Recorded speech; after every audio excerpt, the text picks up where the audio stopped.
Hi everyone, Virgo here. Just a quick announcement. For those of you that don't know, for the last several months I've been working on a book called Under the Sovereign Umbrella, an urgent look at domestic terror. I've had a lot of help writing this 250-page book. The FBI, along with 2 domestic terror experts, have assisted in making sure that this book is up to date and most helpful to those that are interested in what's happening in the fringe and why so many of the scams are on the internet right now.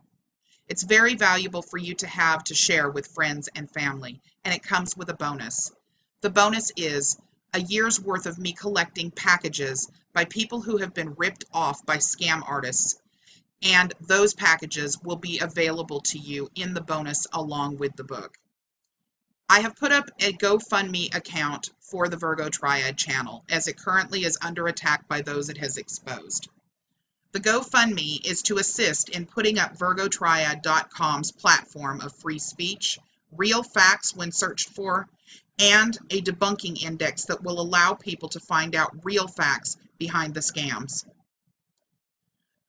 For those of you that are willing to donate $50 or more, Under the Sovereign Umbrella, an urgent look at domestic terror, along with the bonus package, will be provided to you as of September 1st on its release free of charge.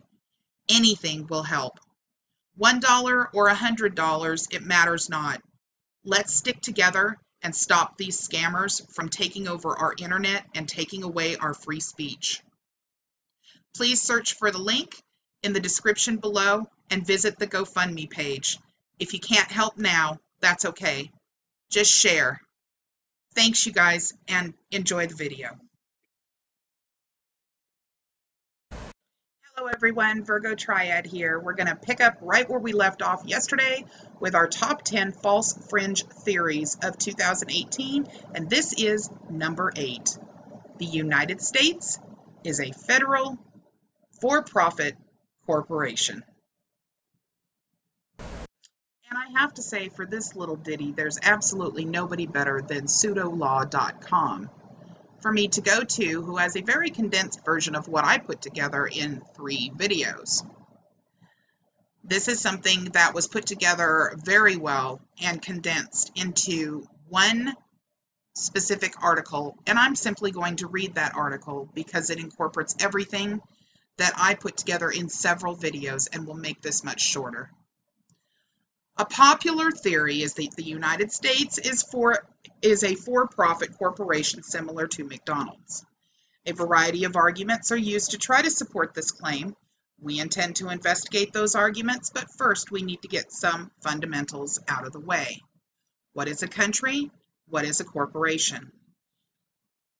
A country or nation-state is a public body corporate, a lawful entity consisting of various members. Countries are not incorporated with any superior entity. They are sovereign, answerable only to the political, economic, and military forces of other nations who dare oppose. In general, nations voluntarily follow principles of public international law in the interest of peace, order, and mutual benefit.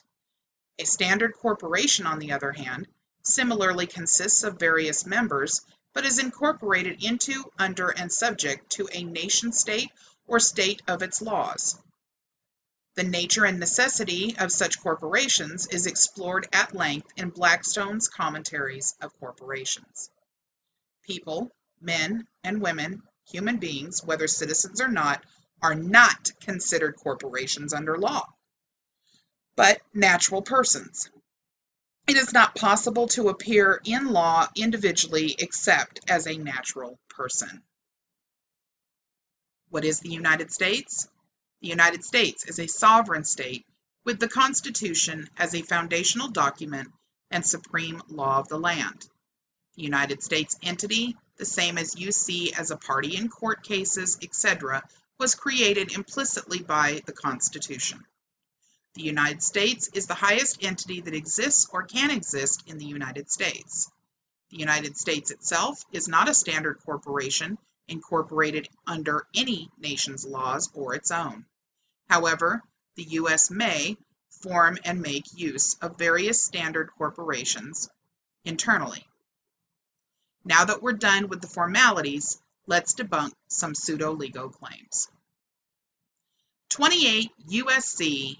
3002 definition. The following definition is often claimed to be proof positive that the United States is a corporation.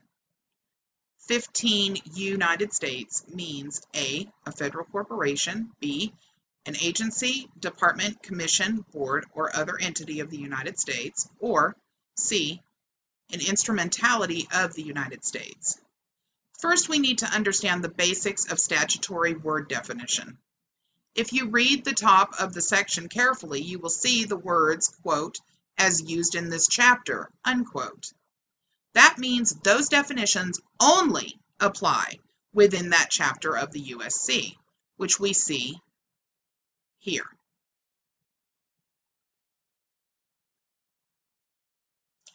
And I will get this up for you to take a look at here.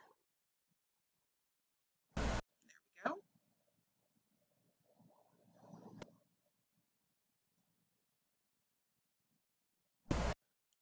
At a glance, it covers about 124 sections out of many thousands in the USC.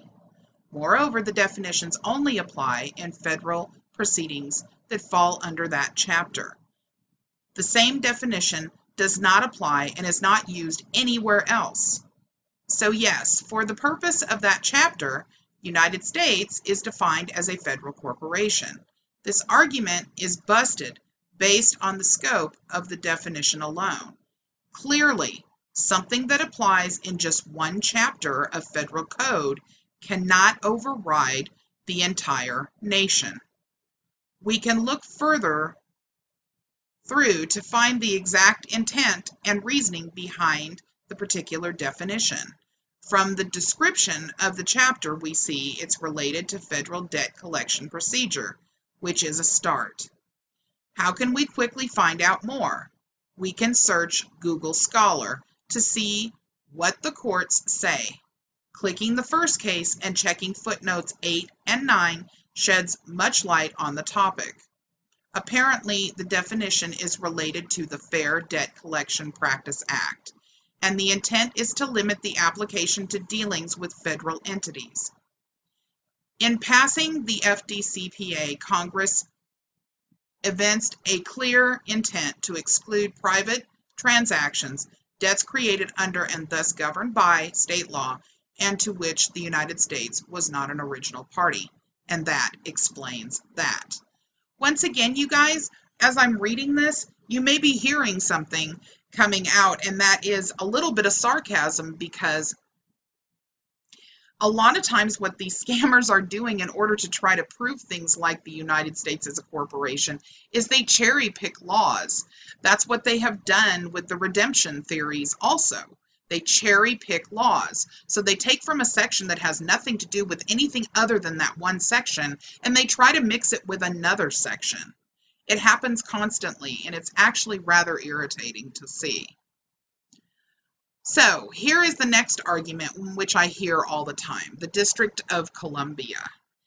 Some believe that the creation of municipal or state-style government subject to Congress in the District of Columbia somehow changed the government and made everything, including the Constitution, the supreme law of the land. Remember, subject to that corporation. This would be quite impossible and makes absolutely no sense. The created cannot supersede its creator. So legislation from Congress, no legislation from Congress, no ruling from the Supreme Court, no executive order can destroy or replace the Constitution or the United States. Where do the profits go? Revenue collected by the United States is managed by the United States Department of Treasury, which has a number of responsibilities. Collected monies remain in the Treasury for use within the nation. Money cannot be removed except in accordance with U.S. law under the constitutional framework. So what I'm going to do is link this to the description so you guys can take a look at it for yourselves. There's lots of good sourced and verifiable information from solid verified sources in this article. It's absolutely 100% accurate. The United States is not a corporation.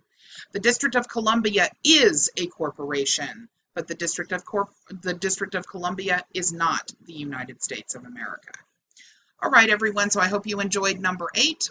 We will be dealing with number 7 tomorrow. Have a good day.